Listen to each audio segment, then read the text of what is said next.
បងប្អូនសាឡមកជួគ្រឿងពោះត្រីខាត់ហ្វីខ្ញុំឆ្អិនហើយចូលរួមជាមួយខ្ញុំទាំងអស់គ្នាកន្លែងនេះខ្ញុំរៀបចំស្លបងប្អូនខ្ញុំដាក់ប្រហុកហ្នឹងមកស្ព្រាបាយហើយឆាឆ្អិនហើយខ្ញុំដាក់គ្រឿងហ្នឹងបុកខ្ញុំទុកនៅទូកកបងប្អូនយើងឆាលាយចូលគ្នាជាមួយប្រហុកសពចឹងហើយធំឈ្ងុយហើយខ្ញុំចាក់ត្រីចូលខ្ញុំអត់កូរខ្លាំងបងប្អូនគ្រាន់ដាក់ពីលើគ្រឿងអញ្ចឹងបន្តិចទៅហើយខ្ញុំក្របវាមកបន្តិចខ្ញុំក៏បើកក្របវា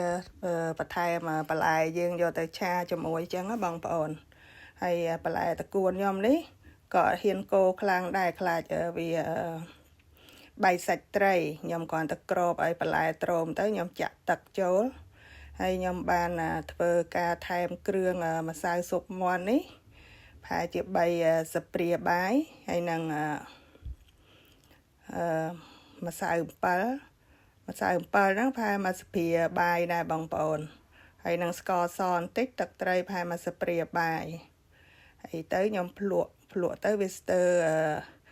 ប្រៃផងស្ទើរជាតិផងខ្ញុំក៏ថែមម្សៅស៊ុបមាន់1ស្ព្រាបាយទៀតហើយខ្ញុំកូរឲ្យសព្វទៅភ្លក់ម្ដងទៀតឆ្ងាញ់ហើយជាចុងក្រោយនេះខ្ញុំមកថែមស្លឹកកត្រូបយើងអាំងស្រស់បងប្អូនស្លឹកកត្រូបនៅក្រោយផ្ទះបើខ្ញុំបេះយកមកអាំងវា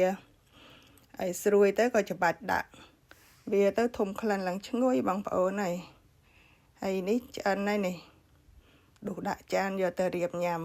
បាយពេលថ្ងៃត្រង់បងប្អូន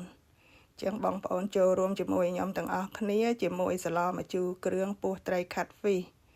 ប្តីខ្ញុំគាត់ចូលចិត្តអាពោះត្រីខាត់ហ្វីហ្នឹងបងប្អូនគាត់ថាឆ្ងាញ់អញ្ចឹងទៅខ្ញុំភាគច្រើនទិញពោះត្រីហ្នឹងដាក់